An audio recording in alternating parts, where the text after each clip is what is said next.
আগের ভিডিওটাতেই দেখেছো সিনেমার এন্ট্রিটা যাতে দেখতে পাই তার জন্য পিৎজা ফেলে রেখে ছুটেছিলাম, আর এন্ট্রিটা জাস্ট অসাধারণ ছিল, আর পুরো মুভিটাও জাস্ট ফাটাফাটি ছিল। कृष कपूर आज के बाद ये नाम नहीं भूलना। I love you, Krish Kapoor.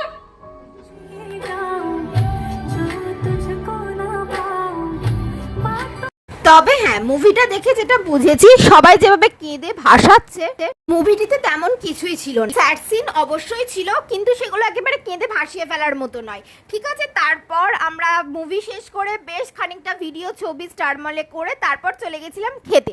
সেদিনকে প্রচণ্ড বৃষ্টি হচ্ছিল, সেসব কোনো কিছু তোয়াক্কা না করে আমাদের এনজয়মেন্ট ফুল হয়েছে। চায়ের বাড়ি খেতে গেছিলাম, আর সেখানে স্টার্টার আইটেম দেখতেই পাচ্ছ অর্ডার করেছি, আর কি কি করেছি সেগুলো দেখতে হলে দেখতে হবে পরের ভিডিও। ততক্ষণ ভালো লাগলে লাইক শেয়ার এন্ড সাবস্ক্রাইব করে দিও। টাটা।